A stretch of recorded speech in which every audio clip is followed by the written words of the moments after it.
Check 1, 2, 3, 4. Check 1, 2, 3, 4. So it should work. But you're getting it off of here, so that's probably going out 3 and 4. No, it's going because into his camera it's going. I can 1 turn and 2. 3 and 4 off if you'd like. Well, for some reason he's seeing 3 and 4, not 1 and 2. But I just checked it, and this is. It's going Yeah, right to this. I'm getting 1 and 2 off of my camera. This is a live. This is from your truck. Yeah, this is TMAF.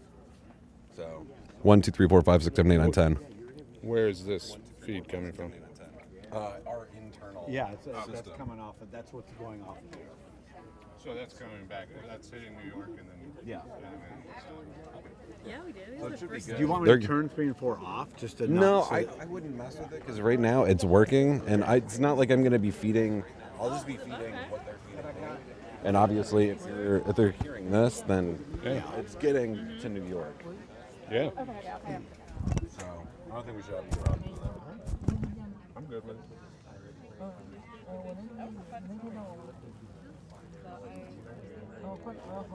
Oh, really?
Is it?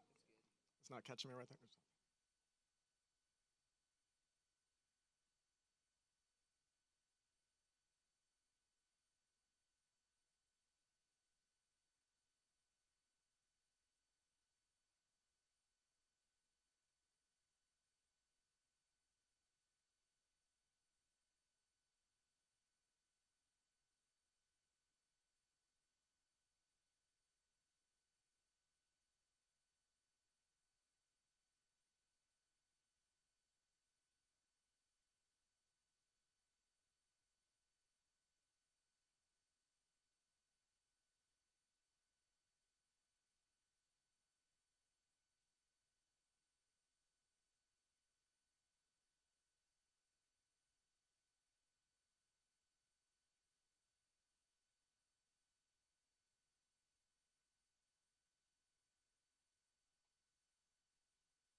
There's no Trump coffee. It'll go in my shrine. Yeah, there you go. I think I've got time. I got 15 minutes. If he shows up, just hit record on my phone.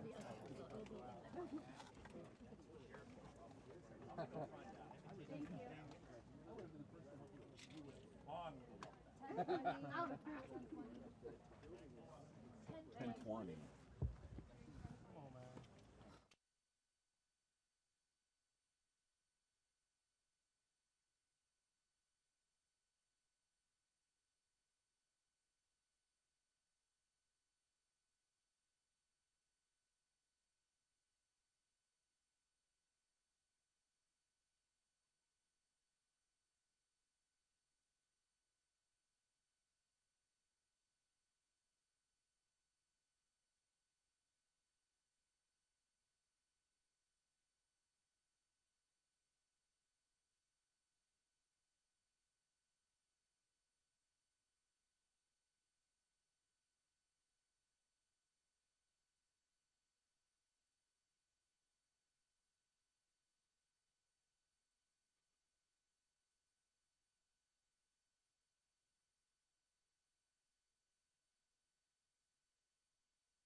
Hold on my left. Hold.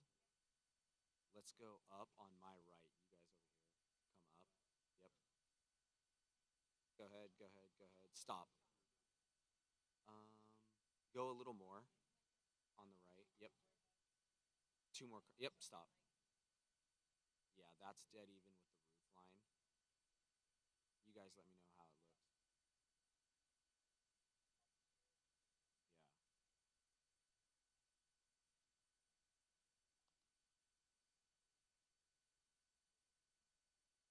Looks like a good height. Looks a lot better.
Good.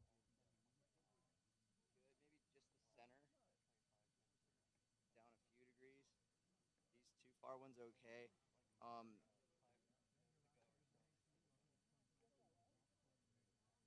yep. Yeah. I'm definitely a lot shorter than him too, so keep that in mind. And then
Thank you. Thank you very much. Before we begin, I'd like to introduce the mayor of Rancho Palos Verdes, who's been a very popular mayor. He's done a fantastic job, and he's really something very special. John Crookshank, and he'll say a few words uh, about 2 miles up the road. They're having some problems with slides into a thing called the Pacific Ocean, and a lot of people would like to hear about it and what the mayor's doing to get it remedied, and he'll take care of it. So, John, please.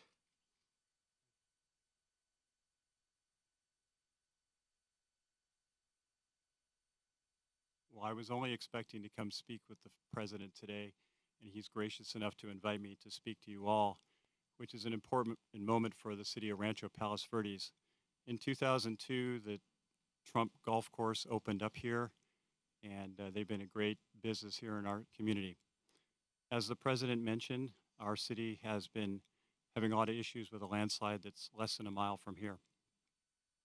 We have about 600 homes, several thousand residents that have been affected. They've lost power, gas, and it's been moving at an unprecedented rate for the last couple of years because of the rain. We believe we can solve the problem, but we really need the assistance of the state of California and the federal government. We have solutions out there for that, but the problem is bigger than the city of Rancho Palos Verdes, and so it's important that we get the attention and the help of the people of California and of the federal government. So I'm here to thank the president of having me here today. Obviously, I'm a tiny bit nervous. This is a very big deal.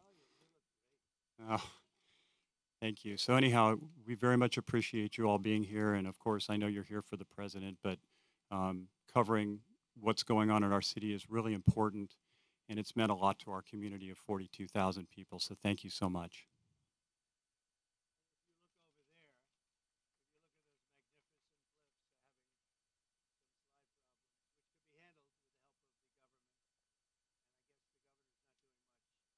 He doesn't do too much, but you have a lot of people living over there, and I think John would like to see the help of the state government and the federal government, and so far they're missing in action. Okay? Thank you very much, Jim. Appreciate it.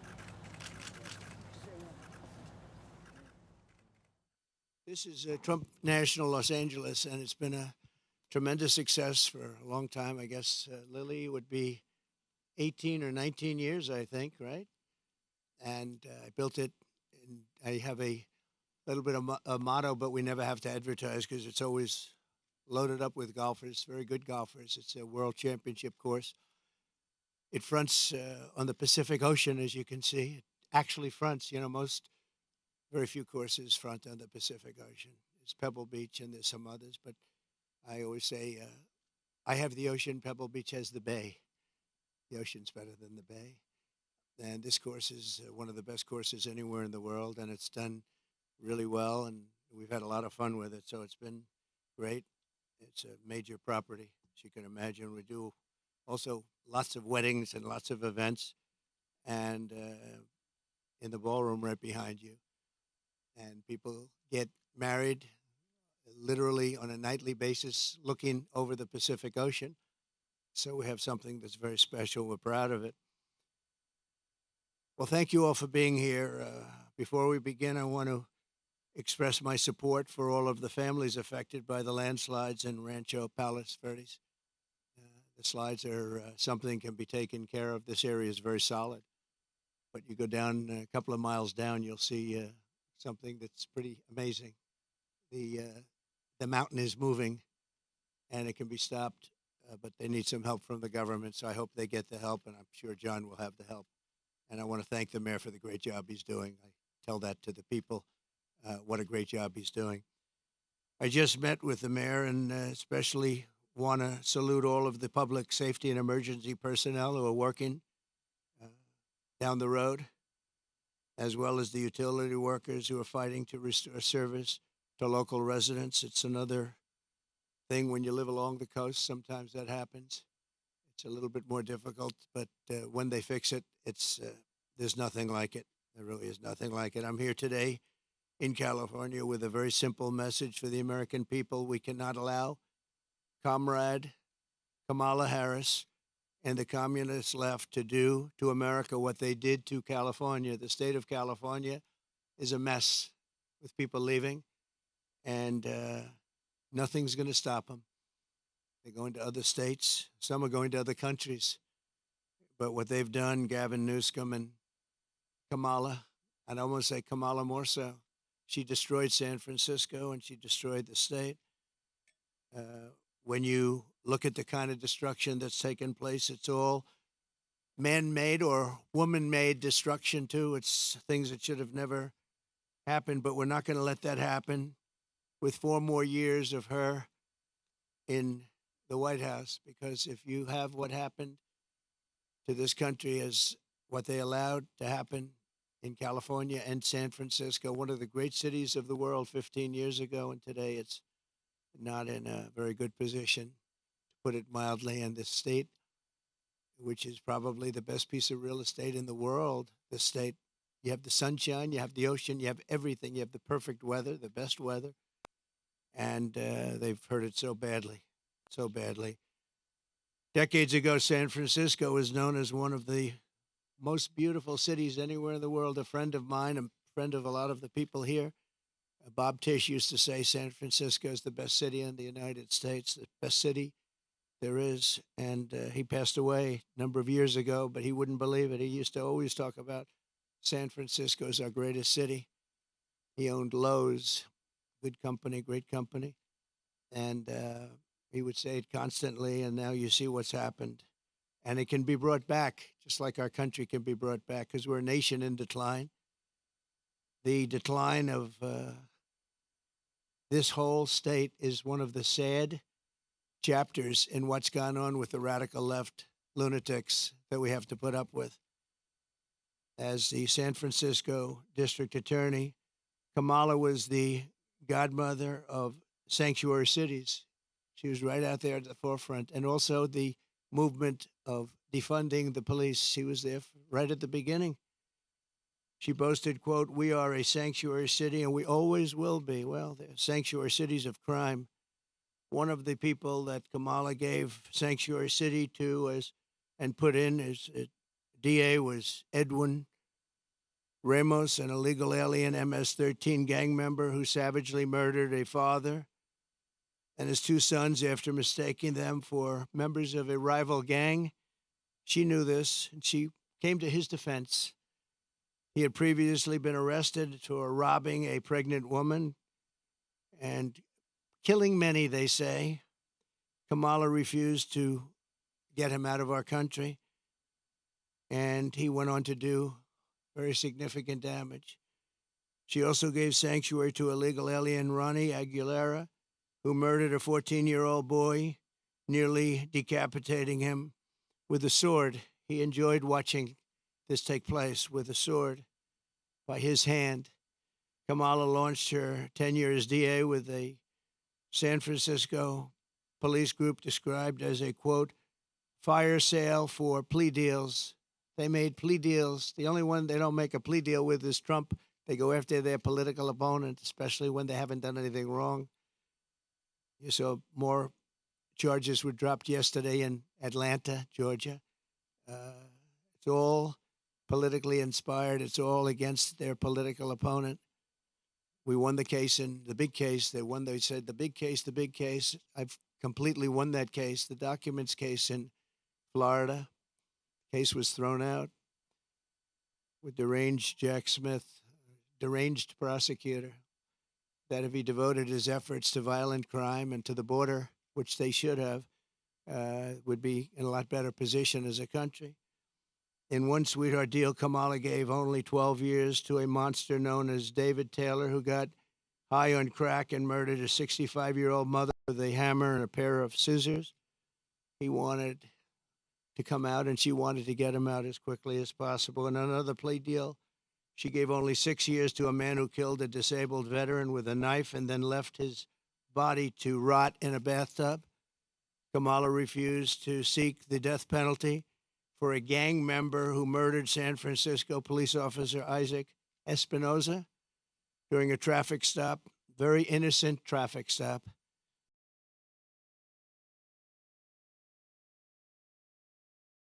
To explain her decision, why would you do this? Why would you give such leniency to somebody that just killed his officer's son?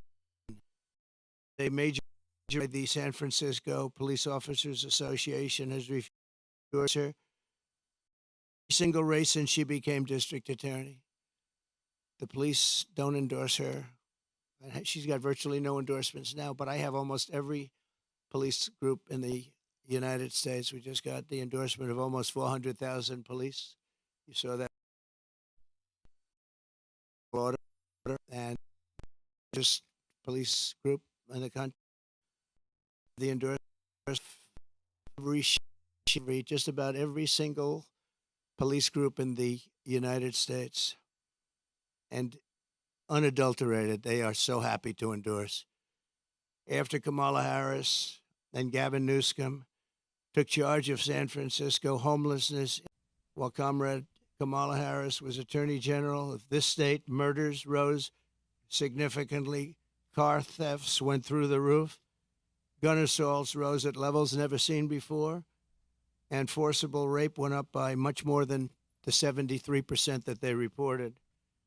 As Attorney General, she defined child sex trafficking, assault with a deadly weapon, and rape of an unconscious person as nonviolent crimes. She put them in a new category as nonviolent. Now, as vice president, she's facilitated the largest wave of sex trafficking and human trafficking in history, the history of our country by far. And in case you don't want to write about it, which you should, because there can be no bigger scandal than this, we have, under this administration, 325,000 migrant children are missing. 325,000. In other words, take your biggest stadium in California and you could fill it up 5 or 6 times. Those are all missing children. Many of them are dead. Many of them are sex slaves and slaves of different nature.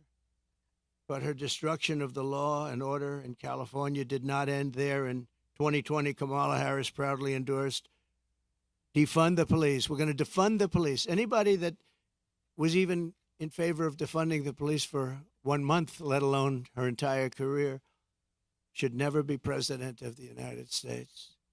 She supported a plan to cut the LA Police Department by at least $150 million and ideally more. This is when your crime in LA was reaching very significant heights. Today, it's at the highest level it's ever been. Harris also endorsed the Marxist, Soros-backed prosecutor, George Gascon, to be district attorney of Los Angeles. And with Kamala's support, Gascon has unleashed hell upon the residents of Los Angeles, absolute hell. Kamala supported Gascon's decision to stop prosecuting criminals for trespassing, disturbing the peace, making criminal threats, loitering to commit prostitution, and resisting arrest. And these are some of the best areas in your state. They were left alone. They were protected by him, actually protected by him. They've been trying to get him out for a long time, but she helped. And this is where she's coming from as president. This is where she's coming from. This is why all of her policies changed. She was anti-fracking. She was anti-everything. And all of a sudden, she changed. Even the first question she was given at the debate gave one of the dumbest answers. They were asking about pricing and would you be better off today or 4 years ago? Prices have gone up at numbers that nobody's ever seen before. And just the concept of being better off, she didn't give the answer. She talked about when she grew up, nobody knew what the hell she was talking about. And based on the polls, it didn't work because Rasmussen, as you probably saw, just came out and they just lifted me up by 6 points for president, which is one of the biggest increases they've ever had in one little short period of time of a couple of days, up 6 points. And I thought the debate was great. I thought I did very well, but I was fighting 3 people. I was fighting the crazy left radical lunatics at ABC, I think considered the worst, by me, considered the worst broadcaster out there. George Slobodanopoulos, that whole group, they're bad. And I lost a lot of respect for David Muir. He came at me with things, and we'll go over it in a second, but I was right about the crime stats going way up. The fact is the FBI didn't report them, and we're able to keep the stats essentially flat. But the new numbers came in. I guess somebody in government likes me because the new numbers were just released, and you'll see the kind of numbers that we're talking about went not only up, but up at record levels like nobody's seen before when everything was included. And thanks to Kamala, since 2020, crime and drug overdose deaths here have skyrocketed by 40, 50, and 60%, and murder has reached an all-time high. We don't want this for our country. That's why I'm doing this. I don't like doing this, other than I know you all have the nicest view you're going to ever have. But somebody's got to explain this to them. There's a radical left, Marxist, communist, fascist. As border czar, she then launched a colossal invasion of California's southern border. Just yesterday, the Wall Street Journal reported that a Venezuelan gang is expanding its deadly reach in the United States. First sentence of the story begins, U.S. law enforcement officials have watched with alarm the spread of a Venezuelan gang known for dismembering people. Dismembering people, right? Dismembering people. From Chile to Colombia, they're all over the place. Now they're in our country. They're known as MS-13. They're considered the meanest, toughest gang in the world. In Long Island, not so long ago, two young 16-year-old girls were walking to school, and they carved them up with a knife. They killed both of them. They carved them up with a knife. They didn't want to shoot them. And we got them out. I got them out so fast, and we did a big number. And I wanted to thank ICE while I'm at it, because ICE has been unbelievable. Border Patrol has been unbelievable. And she wants to get rid of ICE. She wants to dismember ICE. She wants to take them out. And if you didn't have ICE, you'd have a problem in this country. ICE would go in. I remember in Long Island with us, they had a gang that was brutal, MS-13 gang. They came out of prisons from different places. And they formed, for whatever reason, Long Island seems to be a place. And I'll never forget the scene of ICE going into a rat's nest, they call them, when you have a lot of them together, rat's nest. And they walked into that nest, and you just saw arms and fists and feet. Everybody was flying. And 3 minutes later, he saw it. 3 minutes later, they walked out with these guys, dragging them out by their feet and throwing them into paddy wagons and bringing them into jails. And then we got them out of the country and moved them back to where they came from, which Obama was unable to do when he was president. Obama was unable to do because the countries wouldn't participate. They wouldn't allow him back. But I called those countries, three of them. Guatemala, take a look. Mexico, too, to a large extent. And I think probably the worst of all, we had four countries. Colombia was rough. We had four in South America. But the South America is no longer the problem. We have bigger problems elsewhere. Guatemala, a lot of problems in Guatemala. A lot of bad people coming out. We called, I said, let me speak to the president. I told him, you're not getting any more foreign aid. I got $750 million a year. I said, no more foreign aid. Why? Because you send people over in caravans and you won't take them back, and they're criminals, and we don't want them in this country. And you wouldn't take them back with Obama. They would put planes on the runways, big planes on the runways, so you couldn't land the planes loaded up with prisoners. And I said, that's okay. You can keep doing it. We're not paying you 10 cents. And they called me back 20 minutes later, one of them the next day, three countries. And they said we would be honored to take MS-13 back. We like them very much. We're wonderful people. And we got them out by the thousands and thousands. We got them out. And that I attribute to ICE and Border Patrol. They're incredible people. Not only is Comrade Howard, I mean, if you take a look at this, but not only is Comrade Kamala allowing illegal aliens to stampede across our border, But then it was announced about a year ago that they're actually flying them in. Nobody knew that. They were secretly flying in hundreds of thousands of people. Some of the worst murderers and terrorists you've ever seen. They were taking anybody that wanted to come in. And they're flying them in.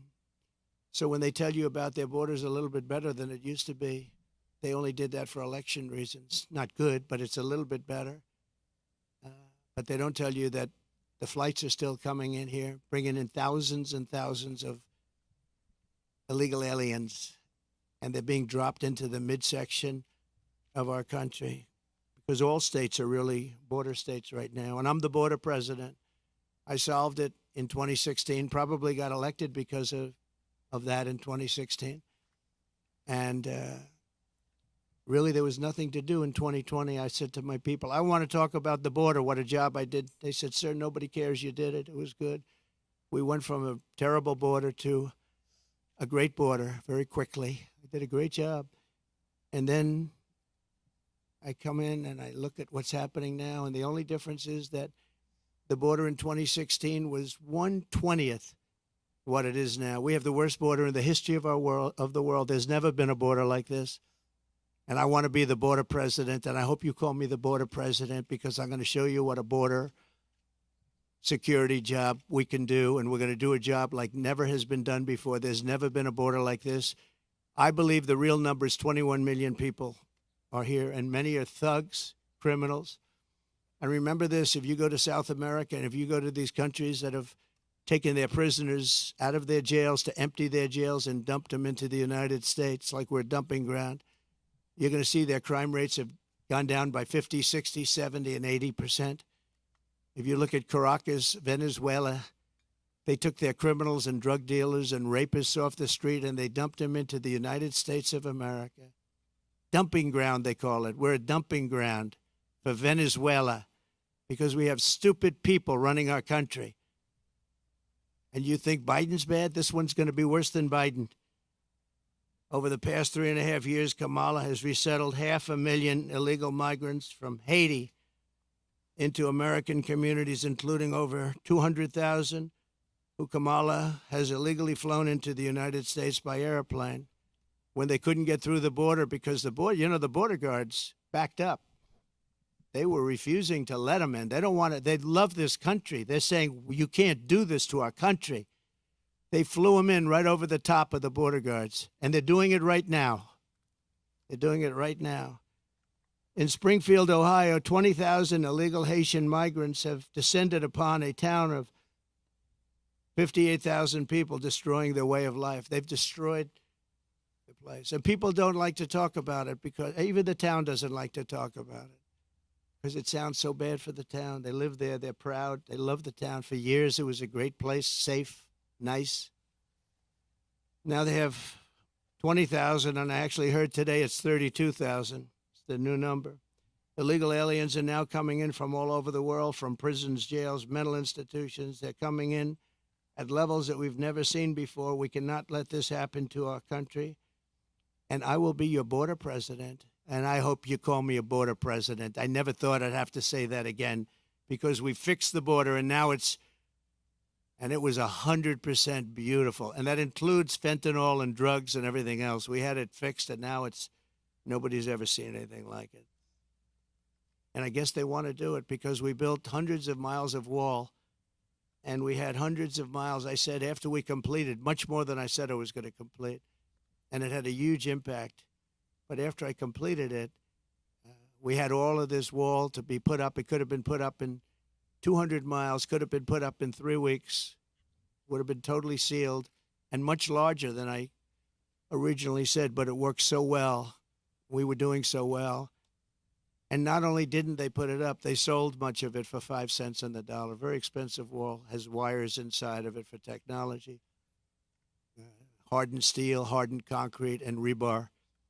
They wanted all three. I did it as per the Border Patrol. I disagreed with the look. They said, sir, this is the only way. We had to put a anti-climb panel on top. The panel on top is an anti-climb panel. I said, I don't like the way it looks. They say, I know, but it stops people from climbing. I said, all right, we'll do it the way you want.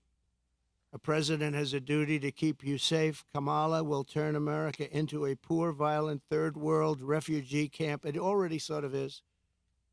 We have elections that are a mess, and we have a border that's the worst of any border ever in the world. There's never been a country ever in the world that's allowed 21 million people to come across in a short period of time. And children and the children of American citizens are at the mercy of barbaric criminals. You take a look at what's happening in Colorado. The governor's afraid to even talk about it. The governor is a Democrat. Colorado, I hope you're going to vote for Trump because you're being stampeded by your own politicians. The governor can't talk about it because he can't go against the policies of these lunatics that want all these people to come into our country without knowing who they are. We don't even know where they come from. As of last week, I was told by Tom Homan, we had 168 countries represented over the last 12 months. In other words, people came in illegally from 168 different countries. Most people don't know there's that many countries. There's more than that in the world. We'll know them all pretty soon, I'm sure. In breaking news yesterday, the premier statistical agency at the Justice Department, you remember where David Muir tried to correct me when I said that crime is rampant like never before. He said, oh, no. He said, crime is going down.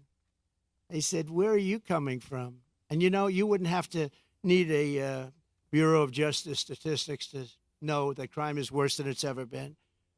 And I guess they probably watched the debate and they heard this foolish man, this foolish fool, make that statement to me that, no, crime is coming down. The FBI said it was coming down. The FBI defrauded everybody because what they did is they used statistics not including some of the worst areas and some of the worst cities. So the real numbers are from the Bureau of Justice Statistics, and they just released it. So I think they probably like me because they wanted to defend me from people that are not smart, from a guy who has good hair but not as good as it was 5 years ago, to be honest. And they just released brand new numbers, just out last night, late, showing that since 2020, so this guy, David Muir, was correcting me, the FBI. Now, the FBI defrauded, just like they defrauded on the jobs, 118,000 jobs that didn't exist. The FBI, in this case, defrauded. So violent crime, just out, nationwide is up 40%. Rape is up 42%. Car theft is up 42%. Aggravated assaults are up 55%. And violent attacks on strangers are up much more than 61%. So those are your numbers. See, those are the numbers. Now, I think he corrected me 11 times. Of the 11 times, I don't think he had the right to correct me at all. Didn't correct her once. Like on Project 2025, I have no idea about, it had nothing to do with me. He didn't correct her. He knew that. Charlottesville, nothing was done wrong. All you had to do is read my statement, one more sentence, and you would have seen that. Sean Hannity, Laura Ingraham, Jesse, all of them, Greg Gutfeld, they all took that and they corrected it many times, but they keep coming with the same lies. I'm going to save Social Security, and I'm going to make it good, and we're not going to raise the age, just as I did for 4 years when many Democrats wanted me to do something about it.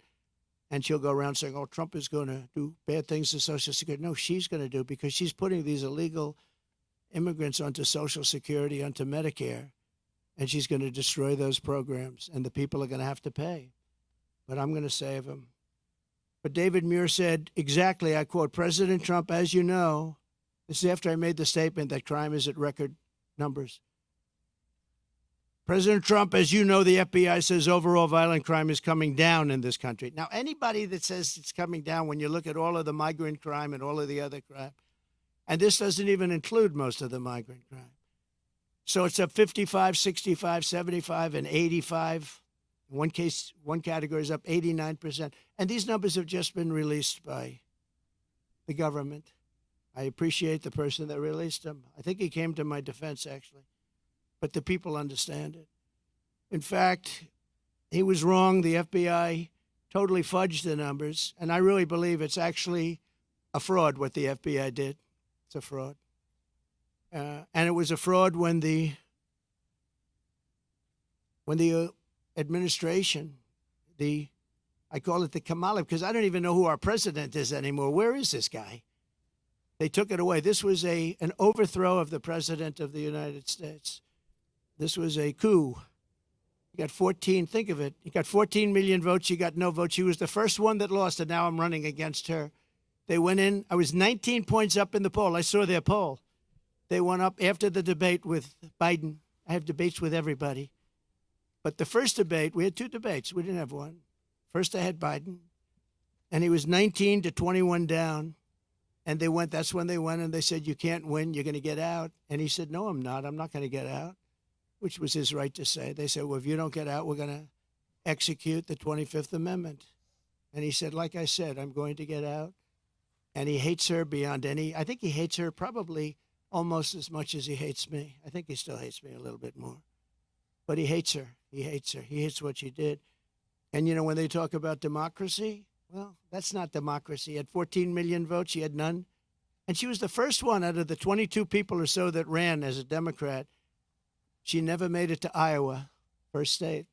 She never made it to Iowa. She was the first one out, and now she's running. So you tell me how that works. They wanted to be politically correct, that's all. But we're not going to let her destroy our country. In fact, the David Muir character, he's lost so much respect. Everyone's talking about him. He's a joke. And ABC News is a joke, too. But most of the fake news is pretty much of a joke.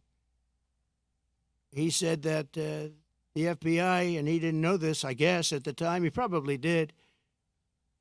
But the numbers and the cities that weren't included in those numbers were Chicago, Los Angeles, San Francisco, Oakland, New Orleans, and many others of similar crime numbers. In other words, so they didn't include the worst crime numbers in the country. Look at those numbers. Chicago's not included. Los Angeles not included.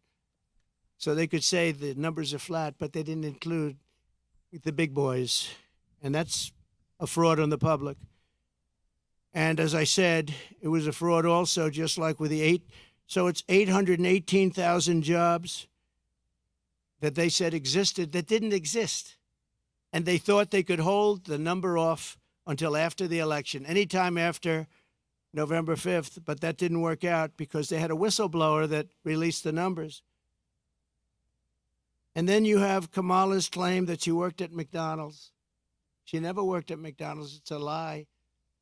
They went in, they investigated it, and the fake news won't report that. They won't report it. The only one that reported it was Fox, but the fake news won't. She never worked at McDonald's. She said she stood over those French fries when they were being fried, and it was so tough work. She never worked there. She's a liar. She's a liar. But the fake news ought to report she's a liar, because that sounds like a little thing, but it's a big thing, because it tells you they lie. They lie about everything. They lie about statements on the military. Nobody loves the military more than me. She got up today. She said things that were just lies. She's just made up. What's bad for Trump? Oh, this would be, say something bad about the military. Oh, he said bad about the military. Just like McDonald's, a total lie. That's the way they do it. Her VP choice, I think, will go down as a catastrophic choice. Now, maybe I'll be wrong. I'll let you know on November 6th. But I can't believe that guy is an asset. They had other people that would have been. Comrade Kamala Harris and the communist left have also destroyed the economy and the quality of life all across this state and all across our country. As vice president, what she's done to our country is not even thinkable. California has the highest inflation, the highest taxes, the highest gas prices, the most illegal aliens, the most regulations, the most expensive utilities, and it ranks as the third worst state to start a business. It also has the most people leaving it. I love this place. Look at this. I own this. No partners, no mortgage, no nothing. I own it. And I'm talking so badly about the state. It hurts me to do it. I would never do this except for the fact that I'm running for president and I want to save the country.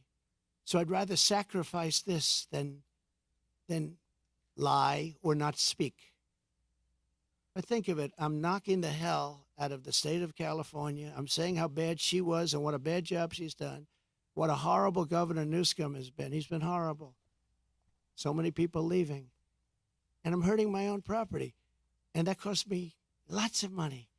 But it's okay because this is unimportant compared to saving the United States of America. So I do it for that reason. But those are the numbers, what Kamala Harris's policies will do to America. The cost of living here is nearly 40% higher than the national average. And the cost of housing is 97% higher. And the national average is through the roof. And it all took place in the last 3.5 years because I had no inflation, essentially no inflation. And it stayed that way for 2 years. So it wasn't like, oh, gee, it was ready to pop. No, we had it done. We had it down to a science. We had no inflation, 1.4%, which is perfect. That's better than no. That's a perfect number. If you go to the economist, they said, because you want a little bit, but you don't want much. It's a perfect number. It was perfect. The country was perfect. We were drilling. We were taking it out. Now we're buying our oil from Venezuela. It's not even believed. It's interesting. They give him billions of dollars now, Maduro, the dictator. I call him the owner of Venezuela. They give him billions and billions of dollars, but then they foreclose on his plane. They take away an old junky plane. It's not a good plane. They take away an old junky plane. And I said, well, it's okay. He'll buy a much better one. We give him, think of it, a country takes away his airplane, but pays him billions of dollars for their oil, which is the worst oil on the planet. It's tar. And it has to be refined. There's only one plant in the entire world that can refine that junk. And you know where it's located? In Houston, Texas, for the environmentalists. So Houston, Texas is refining tar, and that stuff is going up into the air. But it's the only place in the whole world that can refine that very bad stuff. The state is rapidly going busted with a record $68 billion budget deficit last year, $68 billion deficit for a state. And the government is so incompetent that it costs $1.7 million to install a single public toilet in San Francisco. They built a toilet for $1.7 million. And it's not even nice. I saw pictures of it. I built this whole thing for less than that. Unsurprisingly, more Americans are now leaving California than any other state in the union, and over 500 companies have left since 2020. It hurts me to say it. Look, I have this unbelievably valuable asset, and here I am knocking the hell. I'm sitting here thinking, and I know this. I've known it for every time I speak badly of New York. We have a very bad attorney general there. She's a political hack who got elected saying, I will get Trump, I will get Trump, I will get him, Letitia James. And they had a phony case where they value a house that's worth $1 billion to $1.5 billion at $18 million. The judge was corrupt. And she's corrupt, very corrupt person. It's a political hack. And then we have the other cases that they're all headed up by the White House. They sent their people in, one person in particular, but they sent their people in to head up the cases in the state. They sent their people in from the DOJ in Washington, highest officials, to go to Letitia James, work there, get that started, and then go to the DA in Manhattan. But I think the appellate courts are going to see what's happening. I really do. I believe in that. But it's hurting New York because businesses are moving out of New York because of it. They used a consumer fraud statute, which has never been used before for this, to get me in New York. And I had no jury. You can't have a jury. You're not entitled to a jury. Nobody's ever seen anything like it. But I'm sure, I feel sure that the appellate courts will come in and defend, because otherwise our country is finished. Thing like that can happen. And no company wants to move into New York because of it. Very, very bad for New York. In the face of this crisis, the Kamala Harris Democrats in Sacramento, they're in Sacramento and all over the place, just passed a bill that I think the governor's rejecting. I hope he rejects, but I think he was given a lot of pressure. $150,000 home loans for only illegal aliens. But the fact that it even passed, I would imagine he'd reject it if he hasn't already done so. They also passed a law that allows state authorities to take children from their parents if they don't, quote, affirm their child's gender identity.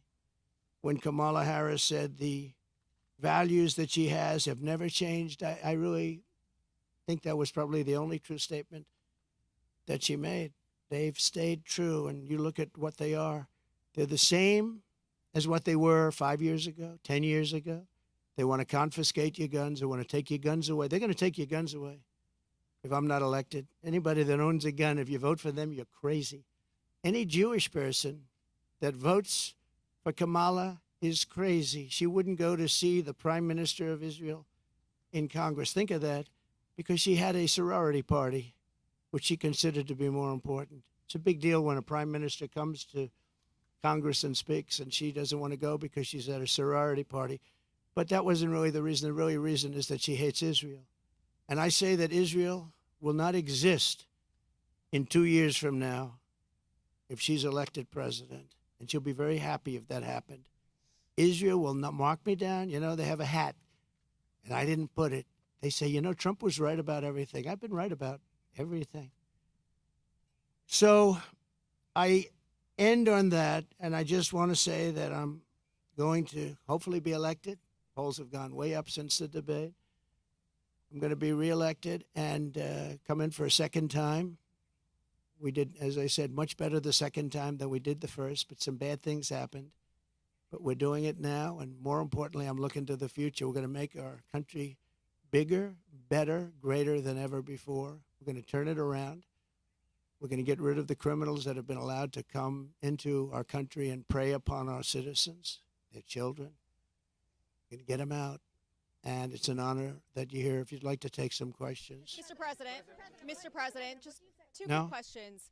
On the debate, first of all, I know you've said that you will not do another debate. Some of your own Republican allies have come out and said that you missed the mark, that you missed No, excuse me. Most of my Republican allies had said I was great in the debate.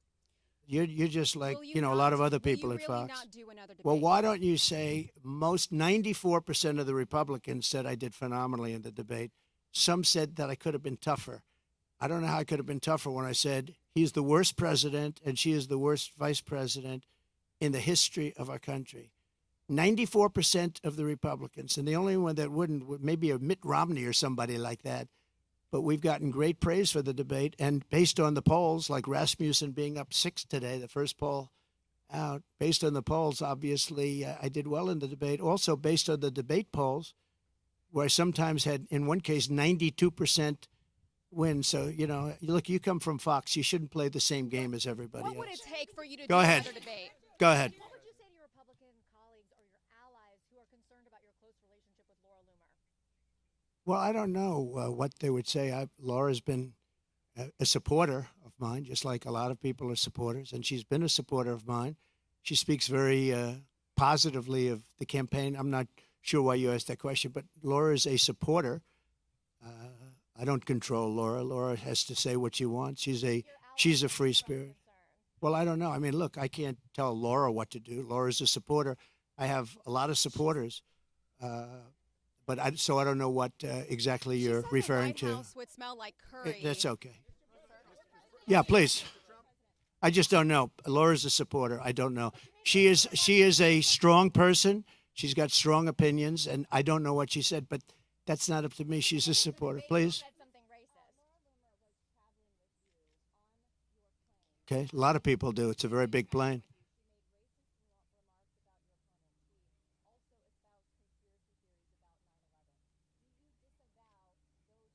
Well, I have to see what the remarks are. You're telling me for the first time we're here discussing the destruction of San Francisco and California by a person that's running for president. So I don't even know what you're talking about. I do know that she may have said something based on what you're telling me, but I don't know what she said. But I'll go take a look and I'll put out a statement later on. But I really don't know. Please. Yes. Well, we could, and maybe we'll do that. Where are you from? That's good. Very good. They're doing a very good job. Yeah, that's very good. No, I will, maybe Springfield, maybe Aurora, maybe both. We'll go there. I can say this: we will do large deportations from Springfield, Ohio. Large deportations. We're going to get these people out. We're bringing them back to Venezuela. You know, he told Biden he's not accepting anybody back. They moved all their criminals, not all of them, but the rest are moving in now. They emptied their jails in Venezuela, emptied their criminals, emptied the nests. They call them nests of bad people. They're all now in the United States, and they're now taking over cities. It's like an invasion from within. And we're going to have the largest deportation in the history of our country, and we're going to start with Springfield and Aurora. Okay? The mayor of Springfield, Ohio, the police chief, the Republican governor of Ohio have all debunked this story about people eating pets. And now there are bomb threats at schools and kids being evacuated. Why do you still spread No. story? The real threat is what's happening at our border, because you have thousands of people being killed by illegal migrants coming in and also dying. You have women dying as they come up. They're coming up in large groups. We call it a caravan. I think I came up with that name, but it's really what it is: 10,000, 15,000, 20,000 people. And you have large numbers of women being killed in those caravans coming up to this country. And then when they get here, they can go into the country and they end up being sex slaves and everything else. Those are your real problems, not the problem that you're talking about. Given the bomb threats, will Yeah, you okay. stop it? One American News. A quick question. So you just said that you'll carry out the largest mass deportation of illegal immigrants.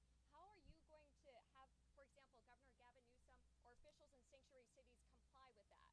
Well, you know, if you go to the people of California, they don't want to have sanctuary cities anymore. They're tired of sanctuary cities. Sanctuary cities are really blocks that protect bad people from deportation and other problems. And they're going to do it. And our federal government has tremendous power. But we're not going to let states, even like California, even though I know it's largely a sanctuary state, essentially, but we're not going to let that happen to the people of California. They want these people out. They're just as scared as everybody else. The people of Ohio are scared. The people of Colorado, you have a governor there who's very weak. He doesn't know what to do. And he doesn't want to talk about it. A lot of it, as per your question, they don't want to talk about what's happening. They say it's so bad for the city. Let's not go public. Let's live with it for a little while. Maybe it'll go away. It's not going to go away. It's going to get worse. It's going to get so bad. You know what we're experiencing now is they're just getting settled in. There's 21 million people that have come in. They're just getting settled in. It's going to get much worse. It's going to get worse at a level like nobody's ever seen before. Go ahead.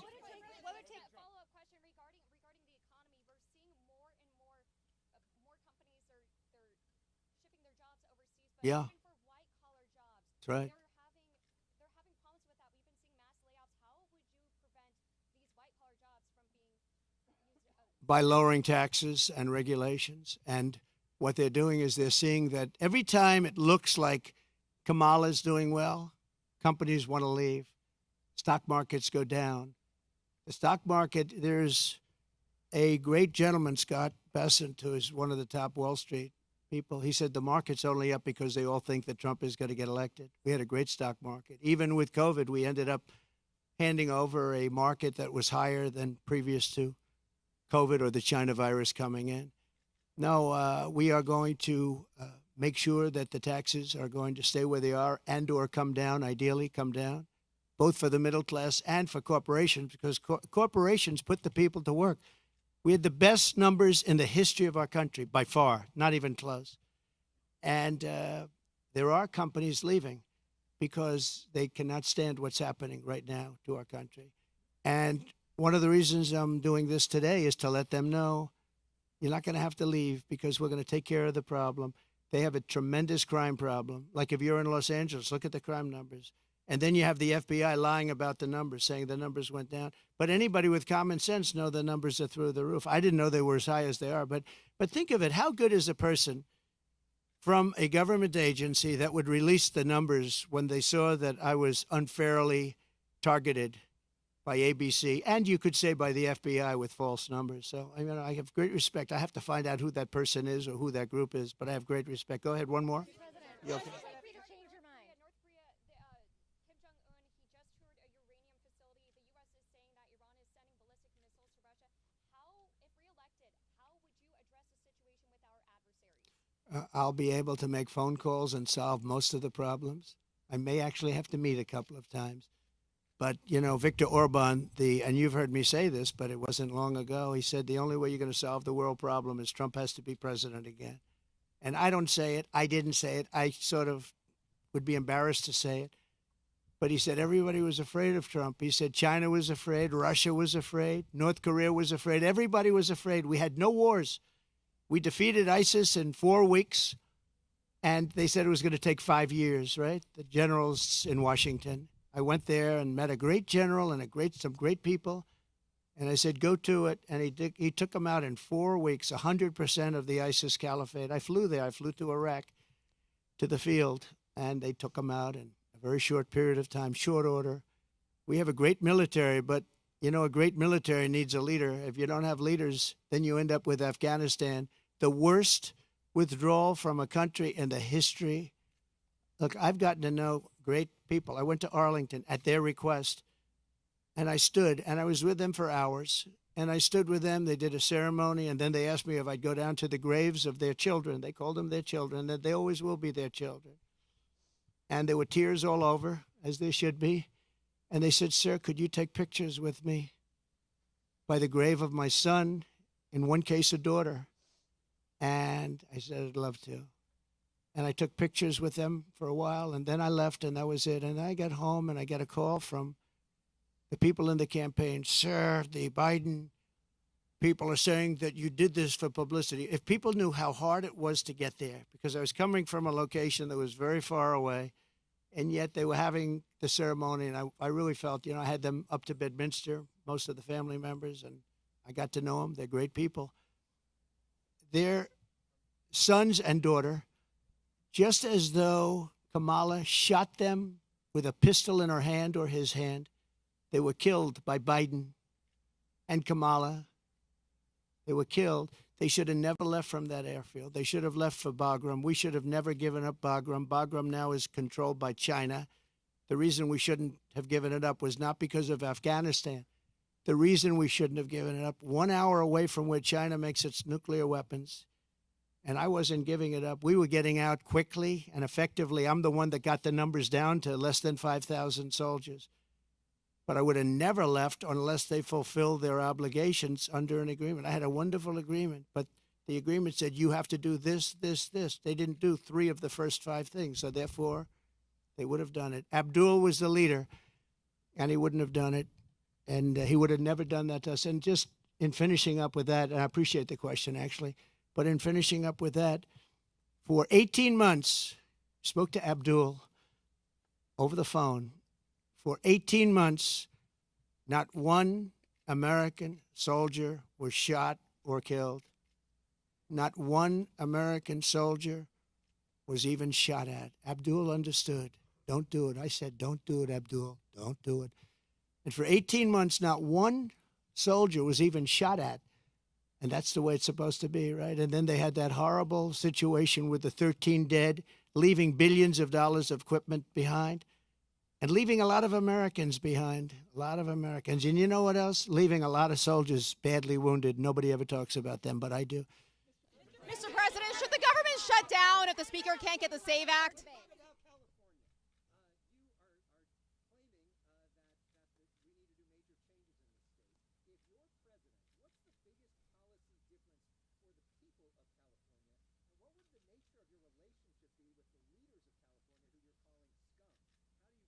Well, I would have a great relationship with them.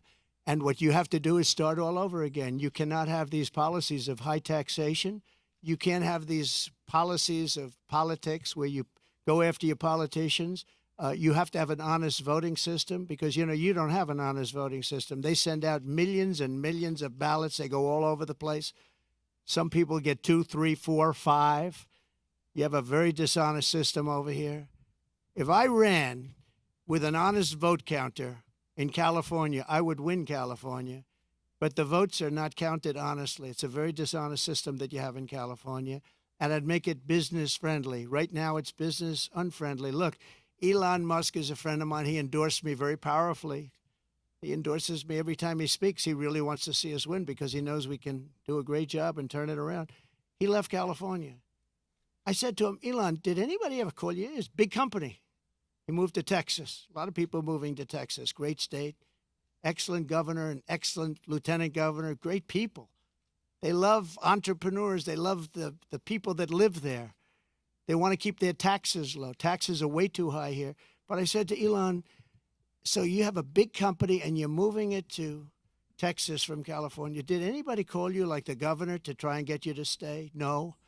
Did anybody see you, write a letter, do anything to try and keep you to stay? You have thousands of jobs.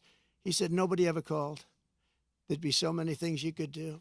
This would be the easiest place to turn around if they knew what to do. Look at it. I mean, look at the weather. We're standing out here on the Pacific Ocean in the most beautiful weather. A lot of states don't have weather like this. They don't have Pacific Oceans. So it's many things you could do, but you start with lowering taxes and making it friendly. But think of it, Elon Musk, a great guy, brilliant guy, big company, lots of jobs, leaving. Nobody even calls him to try and get him to stay. I would have been on him. I would have said, let's have lunch, let's have dinner, and then let's have breakfast the following morning, right? I would have tried to talk him out of it. Mr. President, should the government shut down? Yeah, go ahead, please.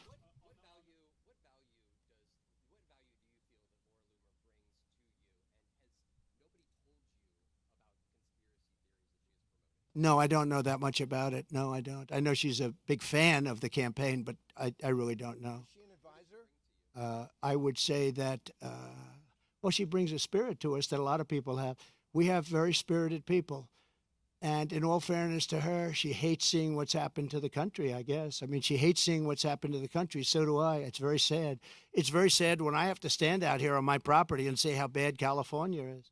Did you have another one? Mr. President, Change your mind about a third debate. Getting back to some questions that matter to the people of California, there are a lot of folks here who feel like they are forgotten men and women. The state government They are. seem to care, but you are coordinating with the local mayor. What can you do to help this community either now or when you get elected? Well, we're going to help them, and I told John, the local mayor, but I told John we're going to help him with his slide problem. You know, there are ways of fixing that. We discussed it. He knows better than anybody.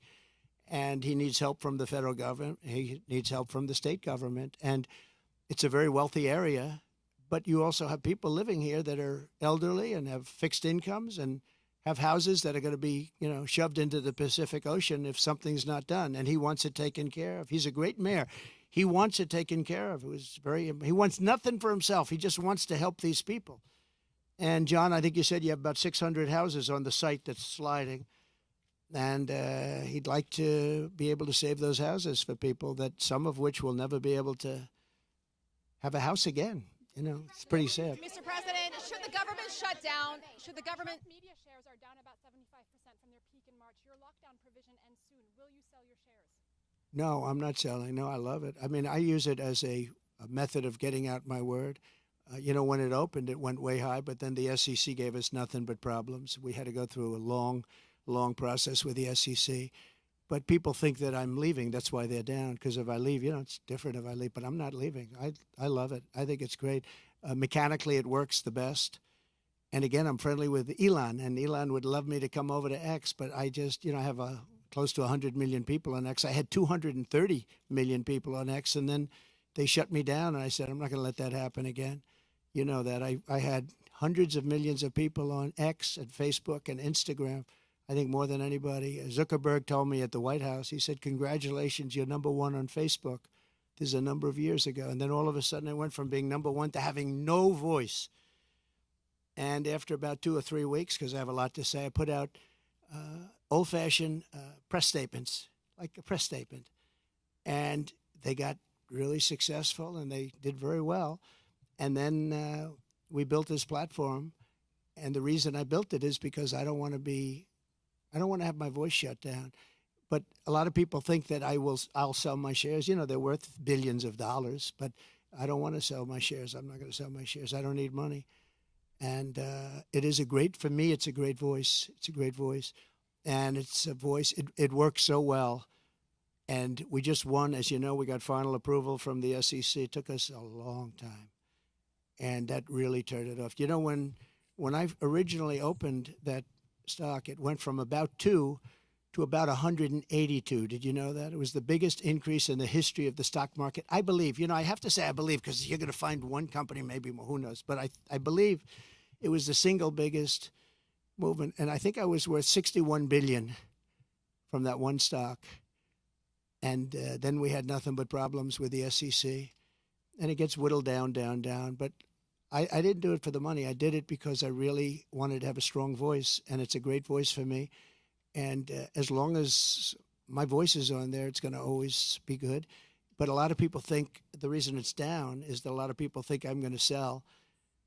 And if I sell, it wouldn't be the same. I can understand that. But I have absolutely no intention of selling. Okay? Should the government shut down, Mr. President? You started talking about this community of Palos Verdes. You talked about California. We have fires raging to the east. I agree. I agree. What will you do to help people in this state whose homes are being damaged again and again, or are falling, off of these cliffs right behind us, Yeah. or burned down, or for the people across the country whose homes are jeopardized by Okay. natural disasters? This is my favorite question of the day. You're asking me what would I do for, let's talk California first. Is that okay? Do you mind? So I was riding with Devin Nunes and some congressmen 4 years ago. I was riding up north in California, and I looked at these fields. They were massive. I was telling John, right? It's my favorite question. I love that somebody would ask me this question, and I never told you to do it, right? Who are you with? Good. Spectrum. It's good. New, hot, right? It's hot. It's doing well, but that's because you ask good questions. So what happened, I'm saying why I look at this field, and it's massive, and in the middle of the field is a little spot of the most green, plush land you've ever seen. I said, and then I'd see another one, these little plots, like 1 and 2 acres, and you'd have 1,000 acres that's barren and dead and dark. And I said, what's the problem here? What is that green acreage? You know, the soil is unbelievably fertile, but they have no water. I said, so do you have a drought? No, we don't have a drought. We have the water is cut off upstate, up in the north. You know that? And the water, in order to protect a certain little tiny fish called a smelt, they send millions and millions of gallons of water out to the Pacific Ocean, way up north. Never even gets close to here. And you know, in Los Angeles and Beverly Hills, all these rich areas, they want to give you like 38 gallons of water to use. You buy a house for a lot of money, and then you're allowed to use 38 gallons of water. But you have no water down here. And the reason you have no water, you have the canals. The reason you have no water is because Gavin Newsom didn't want to do it. I had it all done. I had the Department of Commerce at the time. Believe it or not, they're the ones that rule on this particular issue. So you have millions of gallons of water pouring down from the north with the snow caps in Canada and all pouring down. And they have essentially a very large faucet. And you turn the faucet, and it takes 1 day to turn it. It's massive. It's as big as the wall of that building right there behind you. And you turn that, and all of that water goes aimlessly into the Pacific. And if they turned it back, all of that water would come right down here and right into Los Angeles. They wouldn't have to have people not use more than 30 gallons and 32 gallons. They want to do that, you know. They're trying to do that. And you have so much water, and all those fields that are right now barren, the farmers would have all the water they needed. And you could revert water up into the hills where you have all the dead forests, where the forests are so brittle. Because no place is like California. I go to Austria. The head of Austria tells me, you know, we have trees that are much more flammable than what you have in California. We never have forest fires because they maintain their forests. And you have all that water that could be used as water, what they call water flow, where where the land would be damp. And you'd stop many of these horrible fires that are costing billions and billions of dollars by the federal government, et cetera. So one thing I'm going to do for California, vote for me, California. I'm going to give you safety. I'm going to give you a great border. And I'm going to give you more water than almost anybody has. And the farmers up north are going to be able to use 100% of their land, not 1% of their land. And the water is going to come all the way down to Los Angeles. And you're going to have more water than you ever saw. And the smelt is not making it anyway. In fact, they make and grow smelt because it dies all the way up and down the line, and they put stuff that was artificially made. You know that. So you're going to have water in California at a level that you've never seen before. The farmers are going to do great. Those fields are going to be all green instead of 1% green. And maybe even more important, you're not going to have illegal immigrants pouring into your country and killing your family. You're not going to have the problems that you have right now. We're going to lower your taxes. We're going to bring the car industry back because your car industry is gone. We're bringing it back to Detroit at levels that you'll never see again. We'll bring it back to better than it was 30 years ago. But with this group, everything is dead. The automobile industry is dead. The water coming here is dead. And Gavin Newsom is going to sign those papers. And if he doesn't sign those papers, we won't give him money to put out all his fires. And if we don't give him the money to put out his fires, he's got problems. He's a lousy governor. And he treated me very nicely, and I treated him very nicely when I was president. But he's done a lousy job. But there's a case. I said, Gavin, will you sign? It took him like a month and a half or 2 months, and then he decided for political reasons. And then we got hit with COVID, and we had to solve another problem. But you're going to have so much money, Mr. Mayor. You're going to have so much money from economic activity and growth. And you're going to have water like you never thought. Now, in your case, maybe you don't want so much water. But we'll bypass your beautiful area. But we have tremendous amounts, millions of gallons of water that's shoved right into the Pacific Ocean where it doesn't make a dent. And all of that water is going to take care of California. And nobody can make a bigger promise than that. You're not going to have to do desalination plants, which a lot of people want to do. Very expensive to do, but it's better than the alternative of no water. So California, vote for Trump. And you're going to have water, and you're going to have growth, and you're going to have prosperity. And all those people that are leaving are going to really come back. Thank you very much. Mr. President, should the government shut down if Speaker Johnson can't get the SAVE Act? Mr. President, should the government shut down if Johnson can't get the SAVE Act?